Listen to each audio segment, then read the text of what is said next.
Everybody, welcome to the show. Around the Nation right here, TYT Nation, on this Friday afternoon. Got a great show for you guys today.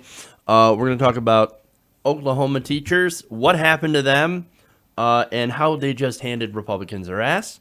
Fellow Republicans, by the way. I love that story. That's the last one on the lineup that we have today.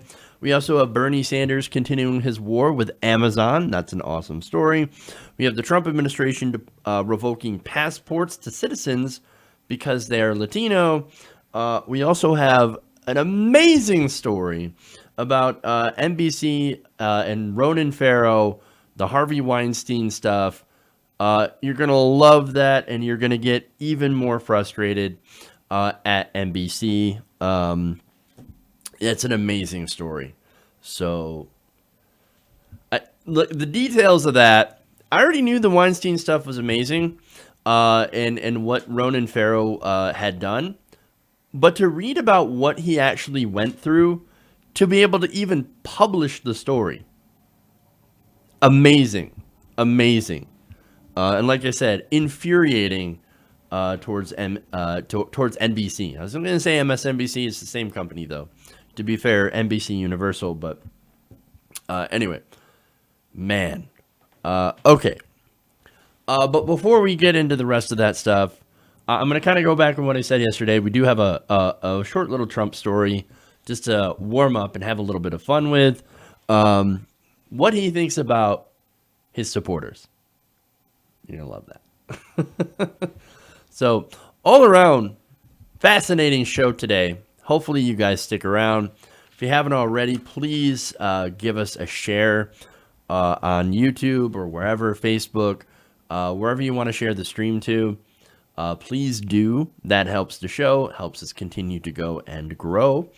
Also, if you want to, or if you're able to, and you want to support the show, use the super chat function or go to Patreon, patreon.com/TYTNation. Again, that helps us stay afloat. Okay, anyway. So, with that said, let's dive in with the Trump story.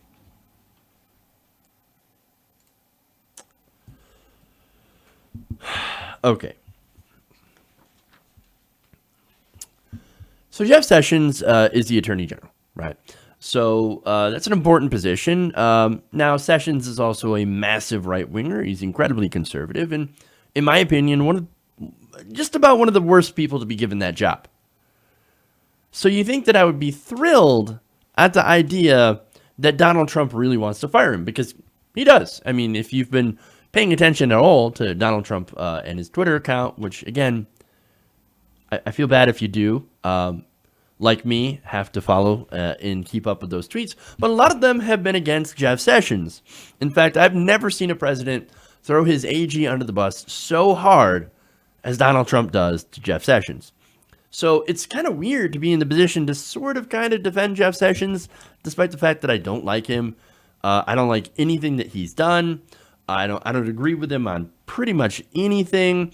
There is definitely evidence that he's a white supremacist. So again, I do not like this guy.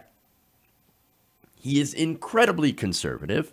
And up until recently, popular among both the establishment Republicans as well as Trump supporters. That is, of course, until he committed the ultimate sin, recusing himself from the Russia investigation. Now, like as I said before, Donald Trump is incredibly popular among the base. I think the newest poll before he had like 90% approval rating. Now he's like at 77. Nonetheless, that's among Republicans. His disapproval rating is about 60%. Disastrous new poll that's came out. He's now at 39% approval rating among all Americans. So it was a huge disaster, right? Nonetheless, he's still really popular among Republicans. And consequently, popular among Republican politicians. So, look, as I said before, Donald Trump has been attacking Sessions openly on Twitter, calling him all sorts of terrible things. But related, there's a report from Politico that said that Trump has been lobbying Republican senators in order to pave the way for Sessions' removal. Now, how's that effort been going? I told you before, he was extremely popular with establishment Republicans. Well, how's that working out now? Well, in a phone conversation with Lindsey Graham, Trump had raised the prospect of firing Sessions last week. Graham agreed with it. He's like, yeah, but with one caveat, you should probably wait until after the midterms. Then you can go ahead and get rid of Sessions. Lindsey Graham, establishment Republican, hasn't met a war he didn't like, saying, oh, Sessions? Yeah, you know what? I used to defend Sessions, who's incredibly right-wing, just like I am.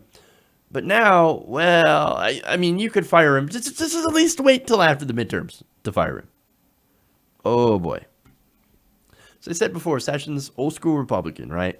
He's emblematic of the conservative base. Deeply, deeply right-wing. And, of course, was the first senator to officially throw his support behind Donald Trump. Now, from the article, said if Sessions' recusal was the original sin, Trump has come to resent him for other reasons. Griping to aides and lawmakers that the Attorney General doesn't have the Ivy League pedigree that the president prefers, that he can't stand a Southern accent, and that Sessions isn't a capable defender of the president on television, in part because he, quote, talks like he has marbles in his mouth. Now, look, from that, one could extrapolate, well, obviously he's really, really angry at Sessions, but there's something in there that also belies what he actually believes, I think, about his base. You can really kind of extrapolate that. Going after people with a lack of education, a lack of a pedigree education. Like he doesn't have that Ivy League education like Donald Trump does, going to Wharton. Oh, no. Doesn't have that education, and he hates that Southern accent. The marbles in your mouth, man. But you know who he's actually talking about other than just Jeff Sessions? He's talking about you guys. He's talking about his base. He's talking about the people that vote for him. Again, he's like, oh, I hate Southern accents. I hate people who are not smart. I don't like uneducated people. I know. Before he said, no, what are you talking about? I love the poorly educated. But at the same time, he doesn't want poorly educated people or just poor people in his cabinet or on his golf courses. Remember, golf courses are also for the rich. But he said, I love all people, rich and poor. But in those particular positions, talking about his cabinet, I just don't want a poor person. Does that make sense? Yeah, sure. It makes sense when you realize that he despises poor people. He sees poor people as suckers, as rubes, useful idiots, people that he can extract money from. Trump may be an idiot himself, but he is good at one thing: taking other people's money. He's a natural salesman, but also a grifter. In fact, he is very well versed in the art of the grift. And Trump University comes to mind. He despises poor people, though. And why do I say that? Well, it's because in his mind, he's a winner. He's a winner because he's rich, and he's rich because he's got good genes. He's so smart. He credits all of his wealth to himself. Oh, no, I just got a small loan of $1 million. Everybody always told me no, but, through my hard work, through my brains, through how smart I am and how good business deals, I got great genes, he became rich. Well, so what does he think of the people that are poor? Well, if you're poor, it means you're not a winner. What's the opposite of winner? Loser. You got bad genes if you're a loser. You're not smart. You're not elite. This is what he thinks about you. And again, he can't help himself. He has to be the best. He has to be the elite. So while much of his campaign was him talking about the elites and how, oh, we hate the elites. We got to go after the elites. They're so dumb. We're actually smarter than them. We have bigger houses. we have more money, etc. No, you don't. No, you don't. He hates poor people. This is what he thinks about you.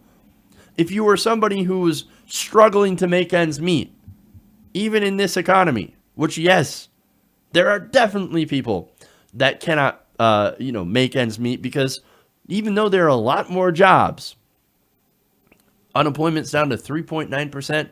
That doesn't mean those jobs are paying very well. Right now, the economy is stagnant. Wages are stagnant for people who are working. Donald Trump thinks that, oh man, if you can't make it, you're not smart. You don't have good genes. Those are the people that voted for Trump, by the way. Those are the people that he's talking about. Hey man, if you're not rich like me, you're a loser. That's what he thinks about you. Okay, anyway, that's enough on that. Let's move on to some serious policy issue. Let's talk about immigrants.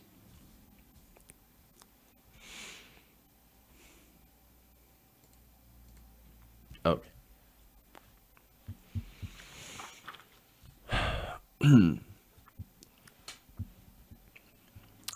So the Trump administration, which has been led actually by Stephen Miller when it comes to immigration, has been cracking down on both undocumented and legal immigrants. People are actually in the country legally. And now they've taken the extraordinary step of going after people who are actually Americans, American citizens. Now, the Trump administration is accusing hundreds and possibly thousands of Hispanics along the border of using fraudulent birth certificates since they were children, and is undertaking a widespread crackdown on their citizenship. Now, in some cases, passport applicants with official birth certificates are being jailed in immigration detention centers and entered into deportation proceedings. In others, they are stuck in Mexico, their passports suddenly revoked when they try to re-enter the United States, as the Trump administration attempts to reduce both legal and illegal immigration. The government's treatment of passport applicants in South Texas shows how U.S. citizens are increasingly being swept up by immigration enforcement agencies. So here we have them going after people with Hispanic origin on the border, who are legal American citizens, but yet they're still being either detained or deported. That's insanity. Insanity. Now this starts back in the 1990s, right? So there was some evidence back in the 90s that there were some midwives and physicians in Texas that were issuing birth certificates for children actually born in Mexico. Now, that's really hard to identify. So the Obama administration tried to identify these people. They did not have much luck, and they kind of left it alone. I mean, look, these people, if they actually do have a fraudulent birth certificate, for one, they wouldn't know it. So they think they're citizens anyway, and they've been working, and they've been paying taxes, and they've been doing everything a citizen should do. So I guess what's the point of going after them and deporting them, right? So the Obama administration's like, okay, look, we're not going to really go after this. Then when the Trump administration decides to come in, well, then is when they decide to go after this. Now, under President Trump, the passport denials and revocations appear to be surging, becoming part of a broader interrogation into the citizenship of people who have lived, voted, and worked in the United States for their entire lives. Now, in its statement, the State Department said that applicants who have birth certificates filed by a midwife or other birth attendant suspected of having engaged in fraudulent activities, as well as applicants who have both a U.S. and foreign birth certificate, are asked to provide additional documentation establishing they were born in the United States. So that has Stephen Miller's name written all over it. We don't believe you. We think that you're part of this, so we're going to ask you for additional documentation to prove that you're a citizen. And if you're not, we're going to deport you, despite the fact that you've lived, worked, paid taxes, and everything here in the United States. And, grew up here and established a life here. We don't care about any of that. If we think that you're not a citizen, off you go. Now, individuals who are unable to demonstrate that they are born in the United States are denied issuance of a passport. Now, I mentioned paperwork, right? So, what kind of paperwork? Well, they're asking for things like baptismal records, rental agreements, and prenatal, prenatal care records. Wow. Now, look, I don't, personally, I don't have any of those records. I don't even have a rental agreement for the last place that I lived at, much less from when I was a baby. But hey, then again, well, I'm white, so I can get away with it. But somebody who's on the Texas-Mexico border, suddenly they have to come up with all this paperwork to prove that they're a citizen. Now, there's one example of this happening. There was a veteran born in Texas who had been a Border Patrol agent. He obviously served in the military, and he was basically applying for a routine passport renewal. However, he received a letter from the State Department saying that, hey, you know what? We're not convinced that you're actually a U.S. citizen. So we're going to go and we're going to ask for all these documents. Now, the person in question managed to find those documents, but weeks later received another denial. In a letter, the government said the information, quote, did not establish your birth in the United States. So he gets all these documents that they request, and that still wasn't enough. Look, this person served the country, served in the military, worked ironically as a Border Patrol agent, and now works as a prison guard. But because he's Latino, he lives near the border, well, suddenly the government under Donald Trump doesn't believe that he's a citizen and wants to deport him to Mexico. Insanity. There's another case that happened last year. A 35-year-old Texas man with a U.S. passport was interrogated while crossing back into Texas from Mexico with his son at the McAllen Hidalgo Reynosa International Bridge, connecting Reynosa, Mexico to McAllen, Texas. His passport was taken from him, and Customs and Border Patrol agents told him to admit that he was born in Mexico, according to documents later filed in federal court. He refused because he was a citizen and was sent to the Los Fresnos Detention Center and entered into deportation proceedings. He was released 3 days later, but the government scheduled a deportation hearing for him in 2019. His passport was revoked. Now, his passport he had had since 2008. This is absolutely ridiculous. I mean, what's going to happen if, again, you're a citizen, you grew up here, you pay taxes here, you work here. What's going to happen if, under this, you get deported to a country that you don't actually belong in? So this guy gets deported, possibly getting deported to Mexico.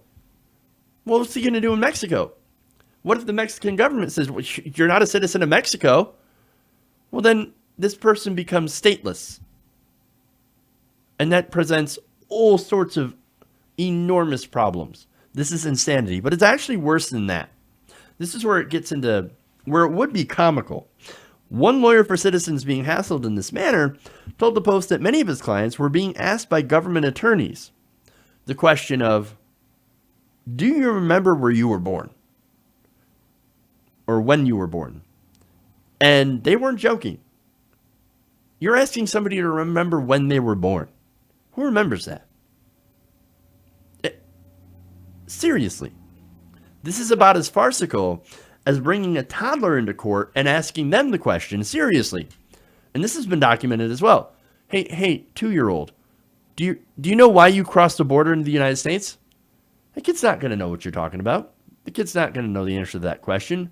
Kid wants to sit there and probably eat some cookies and watch cartoons. This is insanity. This is beyond the onion. But to them, it makes perfect sense. Because when you look at the goal of people like Stephen Miller, It's to get the Latinos out of the country.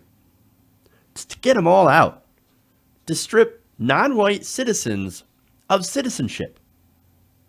This is white supremacy in action. They are catering to the racist base that resents the so-called browning of America. And Stephen Miller, as I said, represents that base. This is the goal of the Trump administration. Stephen Miller.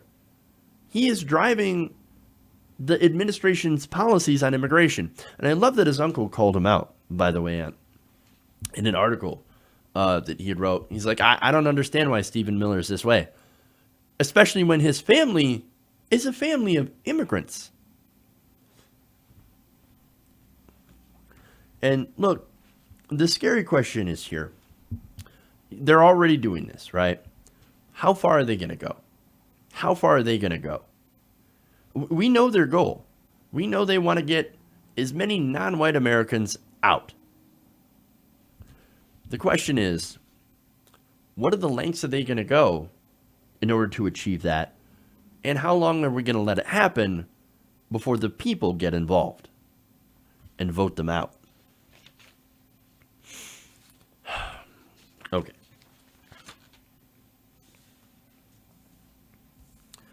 All right. Here's what I'm going to do. I'm going to take a quick break. We'll come back. We got Bernie Sanders coming up next. Then we'll talk about the Ronan Farrow story. You're not going to want to miss that. And then we'll talk about teachers. So if you haven't already, please, send your super chats or use the super chat function, which goes to help the show. I will read them after we come back from the break. So stay right here. We'll be right back. Around the Nation.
Everybody, welcome back to the show. I'm on the Nation right here, TYT Nation. Jeff Waldorf here with you. Got a couple of super chats to read here. Edward Norton asks, "Hey, have you seen The Handmaid's Tale?" I've seen little bits and pieces of it. My wife had been watching it before, so I don't know how far she was, if she finished like the first season, but heard about it, read about it a little bit. Kind of scary.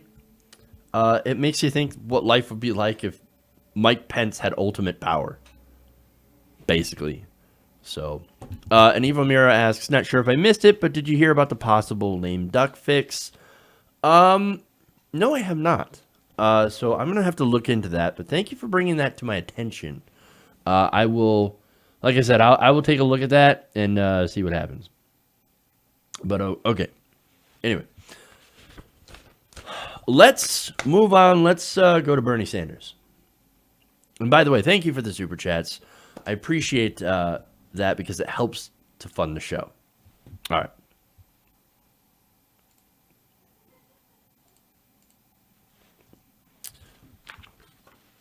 Let's see. Here. Okay. Like 40 different screens. All right. So Bernie Sanders has been trading blows with Amazon since it was revealed that CEO Jeff Bezos is not only worth $150 billion, which makes him essentially the richest man on earth, but also the revelation that his employees make so little that they have to get on government assistance. I think those two things are related. The fact that he's super, super rich on the backs of his poor employees. Now, the most recent volley comes just after Amazon issued a blog post on Wednesday denouncing Senator Bernie Sanders' criticism as, quote, inaccurate. Oh, no. What you were saying about how our workers pay so little is so inaccurate. Really? Sanders had responded with a statement accusing Amazon of being less than forthcoming about how much it actually pays its workers, and highlighting the fact that Amazon warehouses are considered some of the most dangerous places to work in the United States. Now, he said that while Amazon boasted in its public response to Sanders that it provided a climate-controlled, safe workplace, which I do not believe, this Vermont senator highlighted the fact that the National Council for Occupational Safety and Health which is a workers' rights advocacy group, had placed Amazon on its Dirty Dozen list of companies with unsafe working conditions earlier this year. So, Sanders says this: "I will be asking the Occupational Safety and Health Administration, that's OSHA, to investigate unsafe working conditions at Amazon fulfillment centers." And, of course, in his statement, he put some stories of former Amazon employees on that as well. Now, I've talked about a few of those stories. Now, I think it was, probably a couple of years ago, there were stories coming out about how terrible it is to actually work in these Amazon fulfillment centers. And there was a journalist that went undercover that I remember reading. I think it was at one in the UK. And the working conditions were terrible. They had nothing good to say about the experience. And that is just one of many, many stories. One of them, from an anonymous former Amazon employee from Texas, said Amazon's fulfillment centers are not designed with human beings in mind. If anyone wanted to experience what a turn of the 20th century American sweatshop might have looked, sounded, felt like, they could look no further than Amazon. Well, that's because it is a modern day sweatshop. They didn't exist. They didn't disappear. They still exist. They just exist through, contracting and hiring of temporary workers that they can essentially throw away. I've worked as a temp myself, so I've actually personally been through that situation. Get hired on for so long, and then suddenly any arbitrary reason to try and get rid of you before they have to actually pay you higher wages as an employee, that's what they do. They get rid of it. And they get rid of those people. Now, what's interesting about this is that after Bernie Sanders started criticizing Amazon, here you had a bunch of Twitter accounts immediately materializing to defend the company. Well, the Twitter accounts, according to a report in Digital Trends, started appearing on Twitter following a series of stories highlighting some of the brutal work conditions discovered within Amazon warehouses.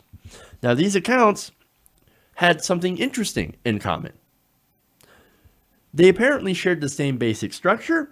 They used the Amazon Smile logo as their background image, had similar biography details that included their job position, which Amazon warehouse they work at, and how many years they have been at the company. They also include a link to the Amazon warehouse tour service, and all the accounts also include FC Ambassador in their name.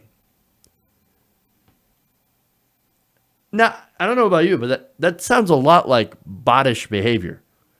So immediately, whenever they find any sort of criticism of Amazon, a whole bunch of these things just pop up. And they're like, actually, Amazon has one of the greatest working conditions ever. They have climate control and everybody is very, very happy. No, not bottish behavior at all. Totally not fake accounts. Now, the accounts often highlight what they called competitive wages offered by Amazon. No, totally not bottish behavior. As well as the benefits provided by the company, they also talk up the conditions of the warehouses in an attempt to counter any narrative that suggests that they are unpleasant or uncomfortable to work in. Now, according to Amazon, however, oh no, fake accounts? No, these people aren't fake. They're real people. In fact, they say that the FC ambassadors have chosen to take on the role and perform the duty full time, which again, if you were working in the Amazon warehouses and you decide, I want to take on this duty, but okay, that is unbelievable. That's such a ridiculous notion. It's absolutely absurd. Of course, these aren't real people. Maybe these are probably people that are hired at best to go and rep Amazon, which means that they are paid to go on Twitter and basically say, oh no, competitive wages, they're fantastic. Normal people don't talk like that. Normal people don't say competitive wages. So again, either bots or, again, they're paid. And Sanders noticed that and he's like, well, that's pretty interesting. And you put out a video about it. Now, he also highlighted a report in which, according to public data, thousands of Amazon workers are forced to rely on public assistance programs like food stamps and Medicaid to survive because Amazon CEO Jeff Bezos refused to pay a living wage. So I forget the name of that report for some reason, but in Arizona, for example, 1 in 3 Amazon workers is on food stamps. It's gotten to the point where even Tucker Carlson is like, well, that's not conservative. That's not the free market.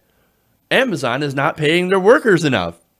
So it comes out of your tax money to pay the welfare for these workers when they should be paying them better wages. You even have Tucker Carlson. Jesus Christ, man. That's pretty bad. Now, in a blog post, which one journalist described entirely misleading, Amazon insisted that its pay is, again, highly competitive. Same thing that the bots say.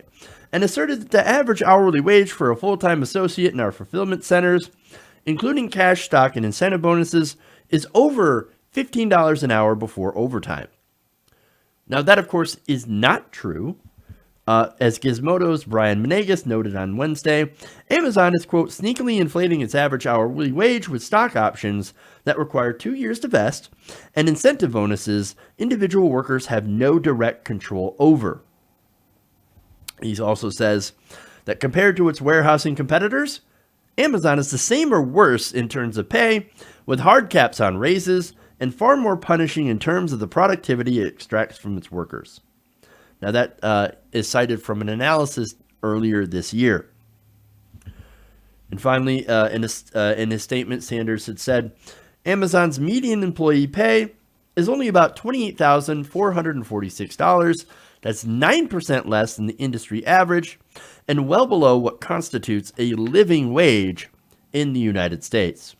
Quote, further, we believe that many of Amazon's workers are employed by temporary staffing agencies and contractors and make even less than the median Amazon employee.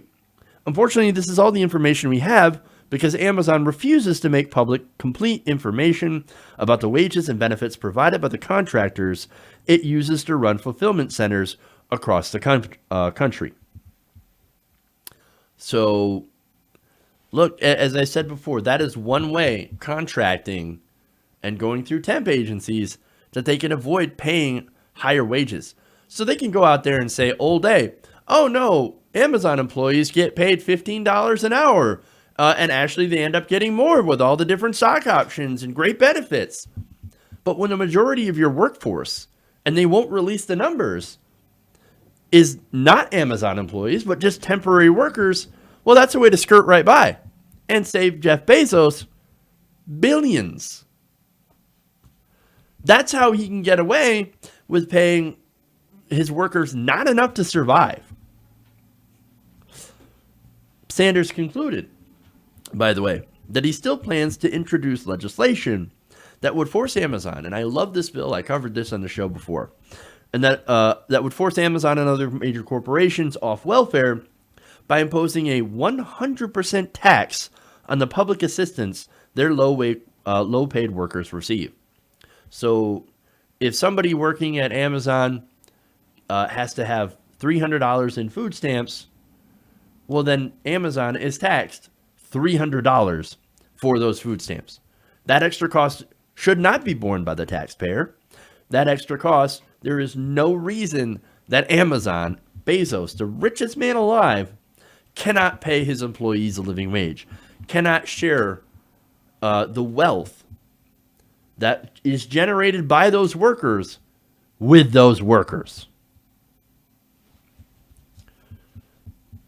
And he says finally on this, on September 5th, we're going to introduce legislation to end the absurdity of middle-class taxpayers having to subsidize large profitable corporations, many of which are owned by billionaires. The American taxpayer should not be subsidizing the richest people in history so they can underpay their employees. That's why I love this, man. That's also why I love Bernie Sanders, or why a lot of people love Bernie Sanders. Here he is fighting and saying, you know what? Amazon should pay a living wage.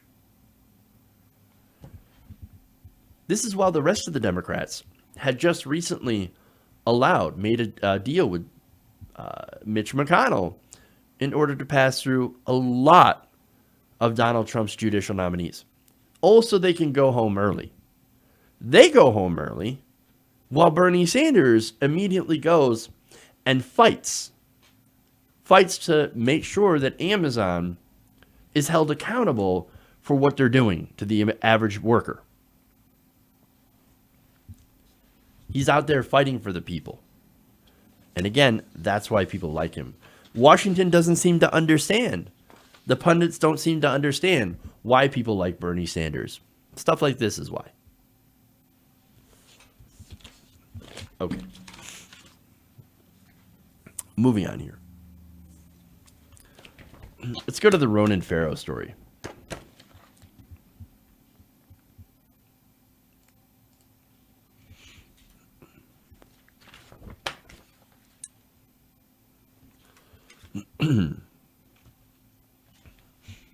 So Ronan Farrow is the man who helped take down Harvey Weinstein with his bombshell report in the New Yorker.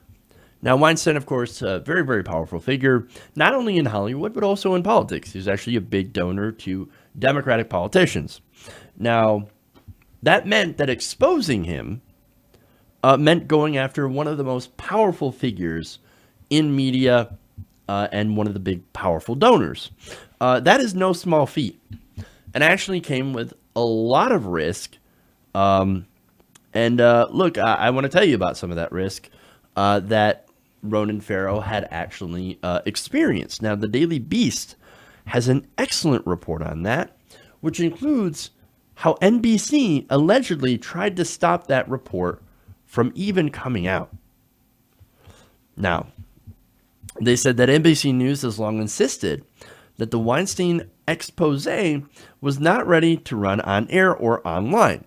Now, Ronan Farrow at the time, before publishing, said, no, it was ready. I had everything that I needed, despite the fact that NBC was not helping me with this anymore. Now, Farrow's story, which ultimately ran in The New Yorker, was part of a series that won the 2018 Pulitzer Prize for Public Service, earned him the prestigious George Polk Award for National Reporting, and garnered near universal praise from his colleagues, because it was such a bombshell report.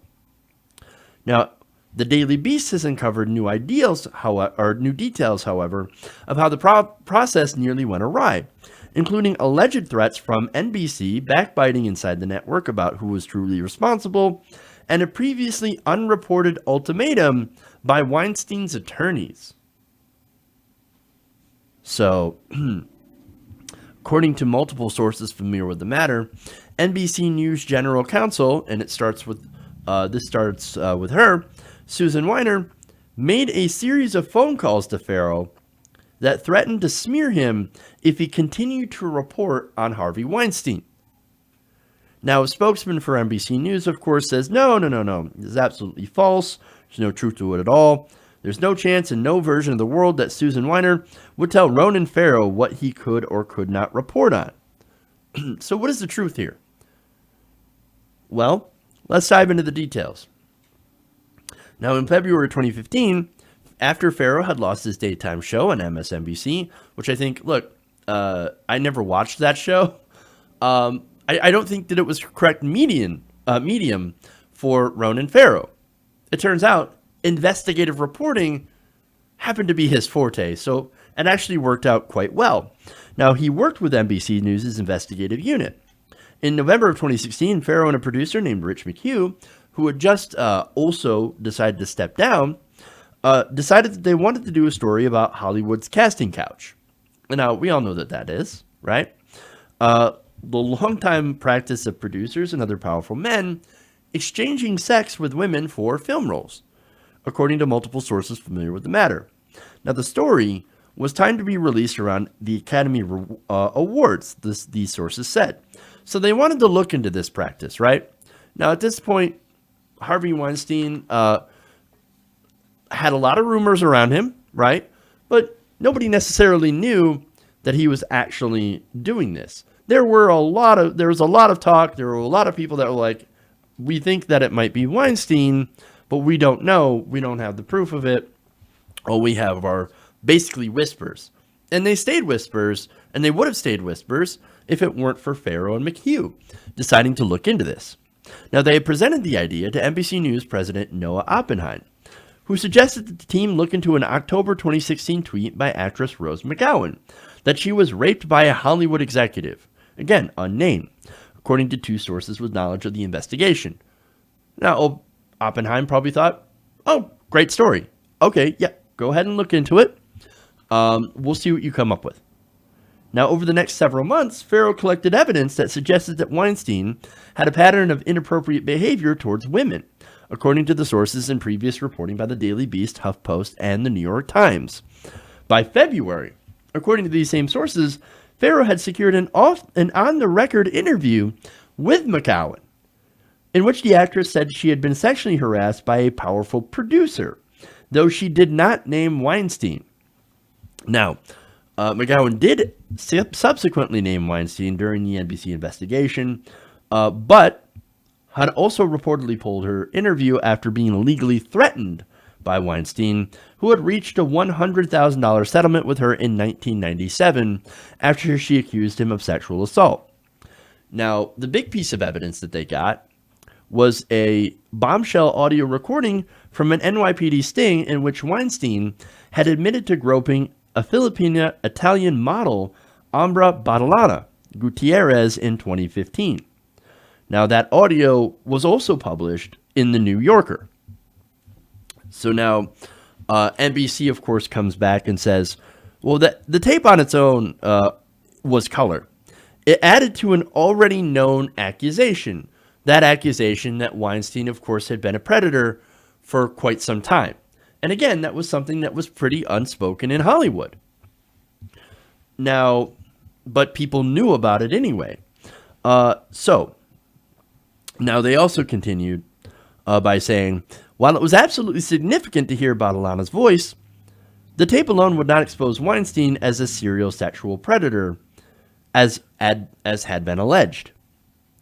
So, what they're saying is it's not enough. It's not enough. Okay, but wait, you've got enough. You've got him on tape admitting to groping women. He's like, yeah, that's what I do. I grope women. That's what he says. That's not enough. Not according to NBC News. And it's not just that. It is also other things, other evidence that they had come up with, that they had found. Not enough. Not enough. In fact, it actually gets worse than that. Because let me show you why they think it wasn't enough. In spring of 2017, according to the sources, Farrow played Oppenheim the audio of Weinstein with Badalana admitting that he was used to groping women's breasts. At one point during the meeting, according to sources, Oppenheim had asked if people still cared about Weinstein. Oh, okay, wait a minute. So here we have a tape where he admits, yeah, I'm a groper. And this guy asks, yeah. Okay, sure. But do we really care? Does anybody really care about Weinstein doing this? I'm sure there are a lot of people that care, actually. Especially the victims. But no. Does anybody care? Do you care? I mean, Ronan, it's not like we're doing journalism here. Don't forget, we're at NBC, where we serve power. Now, of course, after that, Farrow was not thrilled, and according to sources, had begun to suspect that Oppenheim, who moonlighted as a Hollywood screenwriter, was potentially communicating with Weinstein directly about the story. So Weinstein was not supposed to know about this. They hadn't actually asked him to go on the record, but nonetheless, he seemed to have found out. Weird. Now again, Weinstein wields significant power in the movie world. He could make or break your career. He was basically a gatekeeper to the world of Hollywood. If you piss him off, you're never going to get in. There goes your screenwriting career. So Oppenheim was also a Hollywood screenwriter. I wonder who you would have to impress in order to get into Hollywood, to have one of his screenplays adapted. It's not hard to come up with the link here. So we have Oppenheim here communicating possibly with Weinstein about the case. But is that the reality? Well, one detail suggests so. During a meeting in summer of 2017, Oppenheim mentioned to Farrow that Weinstein had raised objections to Farrow's reporting, even though Farrow had not yet asked Weinstein to comment on the allegations. He shouldn't even know about this investigation. Somehow he does. And somehow Oppenheim says, oh yeah, by the way, Weinstein told me that he doesn't like your report. Gee, I wonder why. Now, HuffPost also reported last year that Oppenheim had relayed concerns from Weinstein's lawyers that Farrow could not report the story because the producer had worked with his estranged father, director Woody Allen. No, that's it. Guilty. He knew. He worked with Weinstein. No. Ronan, I understand you're trying to do journalism here. But, I mean, look, I'm trying to get into Hollywood. I'm trying to get my foot in the door. I'm writing screenplays here. And he worked with my dad, and so we can't have you run this report. It gets worse.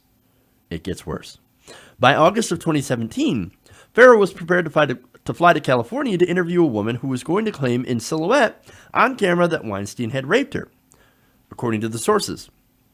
Farrow wanted to publish this interview and what he had already gathered, but network higher-ups said they needed more evidence and would not allow Farrow to use an NBC News crew for the interview. Now, wait a minute. So on the one hand, they said, you can't publish this because you don't have enough evidence. Okay, well, I'm about to get more evidence on camera. Well, yeah, but that means, well, you can't use our news crew then to get that evidence. But wait a minute. You're telling me to get more evidence, and then you're blocking any way for me to go and get more evidence.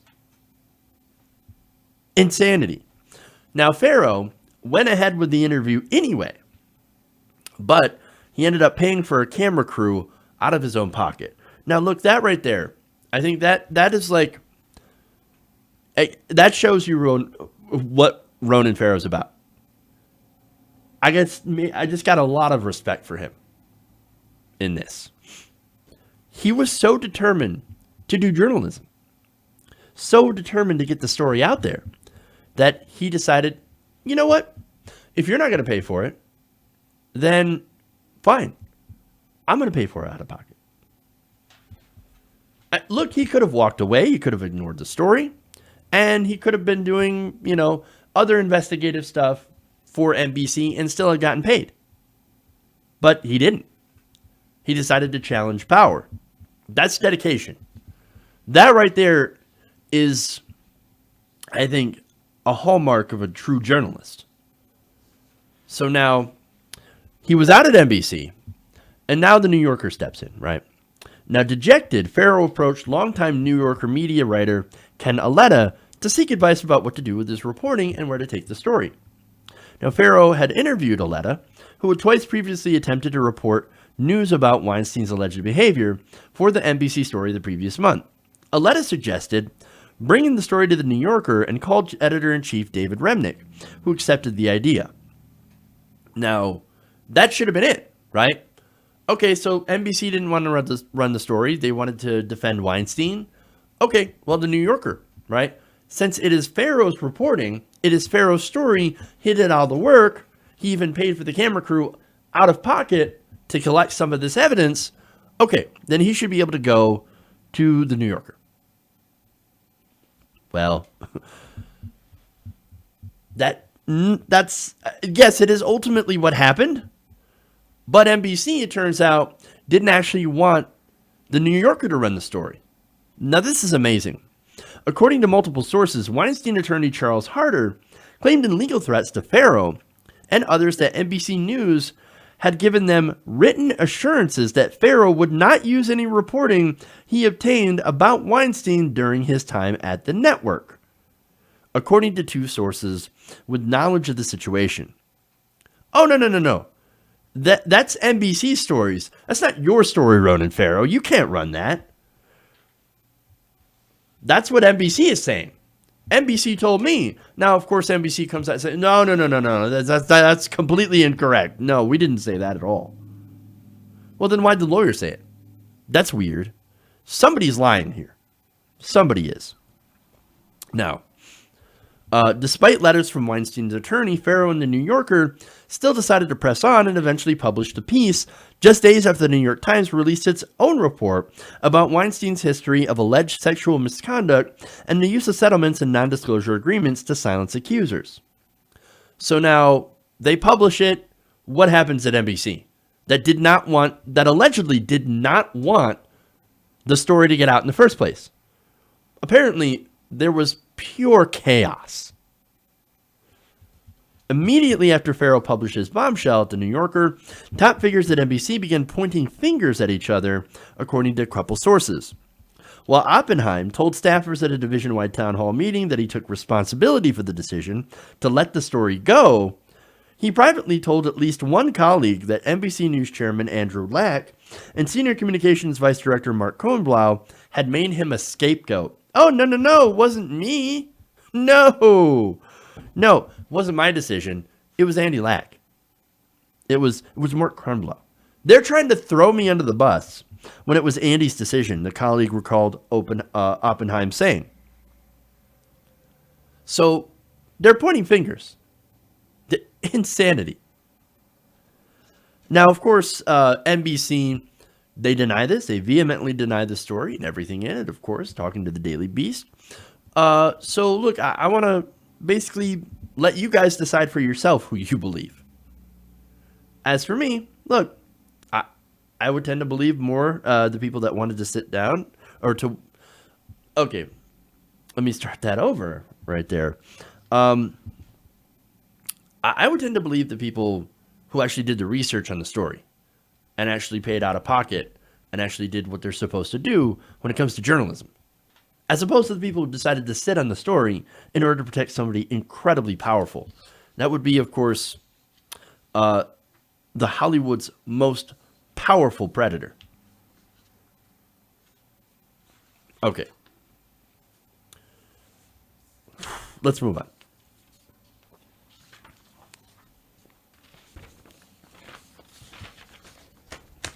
Okay.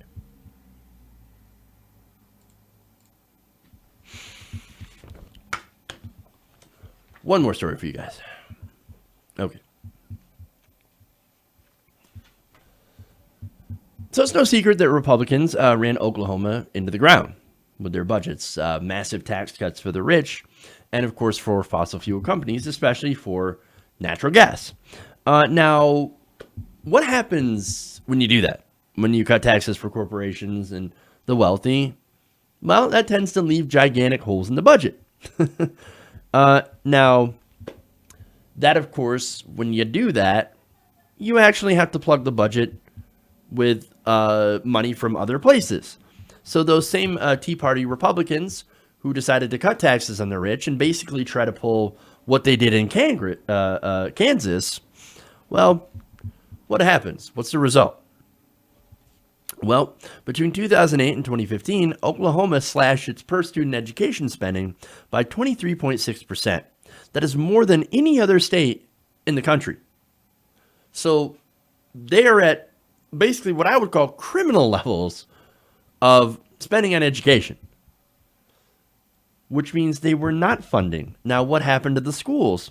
Well, some rural school districts were forced to adopt 4-day weeks, and qualified instructors who, of course, were very, very hard to find in those areas that couldn't afford them. Now, there are also school districts that, even though they had 5-day weeks and qualified instructors, they didn't have the kinds of books that they needed or school supplies. In fact, there were school books, history books, that were from the George W. Bush era. Wow. So, look, those conditions are absolutely intolerable. So now something interesting happened. It turns out that Republicans in the state decided to, and this is not Republican politicians, this is Republican voters. Republican voters, liberal voters that are in the state, got together and said, hey, wait a minute, we don't want you to cut education like this. In fact, there were polls that showed overwhelming public support for fixing this. Now, how would they fix this? Raising taxes on the rich and oil companies in order to put that money in investment or into education. So before, Republican voters put these Tea Parties in there, and what did the Tea Partiers do? They cut taxes on the rich and on oil companies. Now the voters were saying, actually, you know what? We want the opposite. Huh. Okay. Now, did that matter? No. Of course not.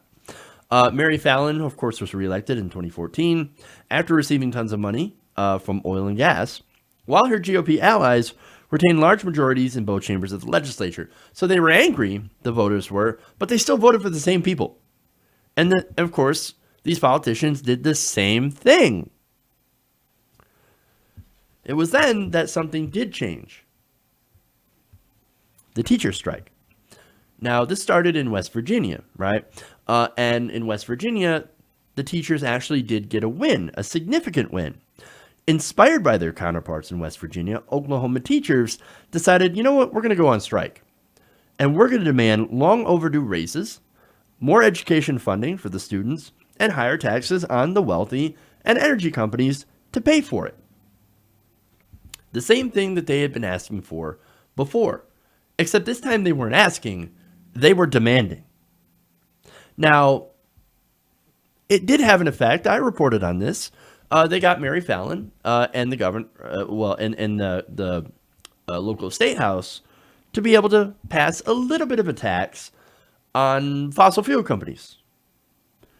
Now, that is despite the oil companies massively lobbying the politicians in order to prevent that. So big donors, of course, were like, okay, yeah, you know what? We still don't want that tax on us. We're going to try to pay you. And they're like, yeah, but the pressure from the people has gotten really, really intense. So we're going to have to do this. And it was a very, very tiny little tax. Now, look, the teachers were happy about it, but they decided, you know what? We're still not getting what we need. We got a little bit of an increase, and that's good, but it's not nearly enough. And now we know the politicians are not going to push for more. So instead of striking, which did work at first and was an effective tool, they decided to do something better. They ran for office. Now, what's the result of that? Now they say, oh, you can't run primaries against incumbents. Incumbents always win. That's why they're incumbents, man. They ran better. They ran better races. They ran better elections, and so don't try. Well, they tried, and the result is that the teachers actually routed the billionaire donors. 19 Republicans had voted against raising taxes to increase teacher pay. Only 4 will be on the ballot this November. They got crushed. As Tulsa World reports, Republican voters handed out more pink slips to House members Tuesday. 6 of 10 GOP incumbents involved in the runoffs were turned out, and a 7th narrowly survived. Wow. Not only that, but between the first round on June 26th and Tuesday's final results, a dozen incumbents, all Republicans, and all but one of them House members, lost primary or runoff races. What did I tell you? Primaries. You run primaries. In this case, this is all Republicans running primaries against other Republicans. But this time they're actually doing it on a platform of, let's fund education by taxing rich people and corporations. I love that.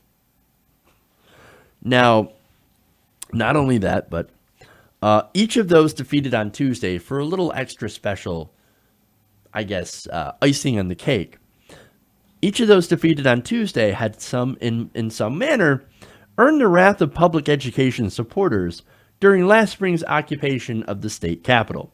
Now, that is, of course, during the protests in order to try and get more education funding. Now, let me give you an example of a couple of those who lost. Last spring, State Representative Jeff Coody told students in his district that their teachers' demands were, quote, akin to extortion. Now, what happened to Jeff Coody? Out. On Tuesday night, GOP voters returned Coody to the private sector. Get out of here. You're done.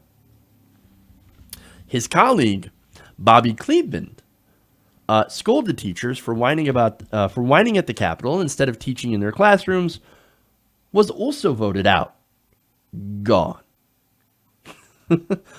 And in May of 2017, State Representative Tess Teague had mocked the ignorance of protesters who were demanding tax hikes on fracking companies in a Snapchat video. Well, what happened to her?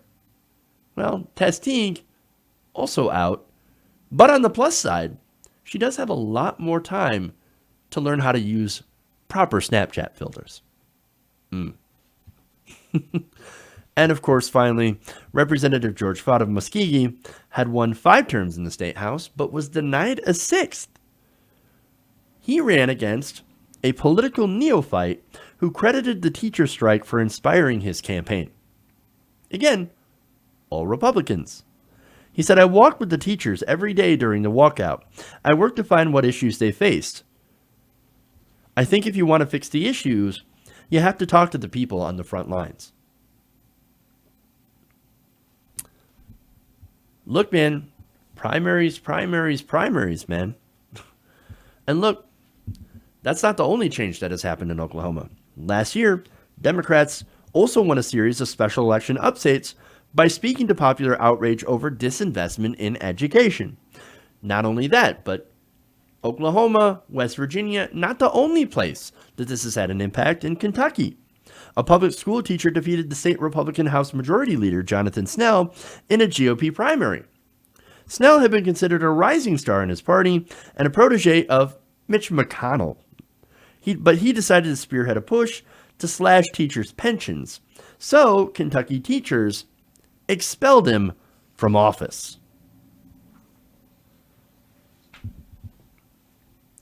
Again, it turns out that among Republicans, education kind of important, and not Republican politicians, of course, who take donor money from fossil fuel companies, but I'm talking about the voters. Voters said, you know what, that's enough. That's enough raiding our children's future. I actually care about education. And I want to fund education, and let's get the money from these giant corporations who are not paying enough taxes.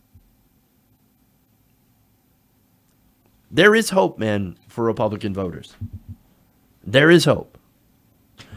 Not only that, there's more. In Wisconsin, Scott Walker is actually facing a really tough challenge of his tenure.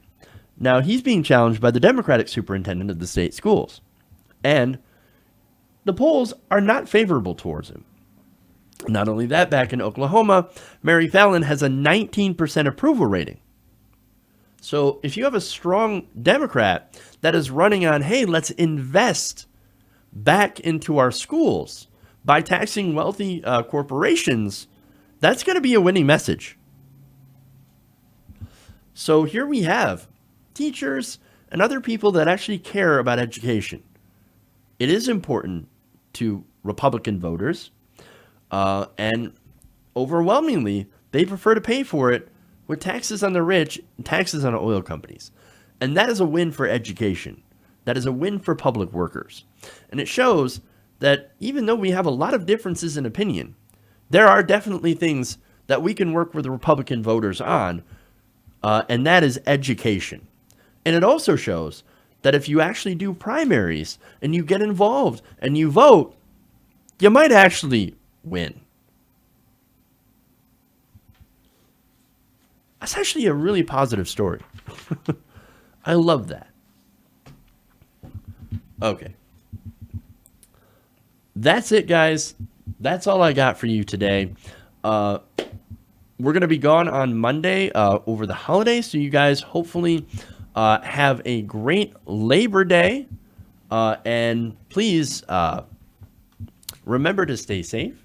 And remember, of course, who actually fought to give you that Labor Day. Unions, of course. So if you can, support your local union and support union rights across the country. All right, guys. Thank you. If you haven't already, please give us a like and share, or share our videos. You can support us through our Patreon page, patreon.com/TYTNation. All right, guys. Thanks a lot. We'll see you guys on Tuesday. Have a safe and happy weekend.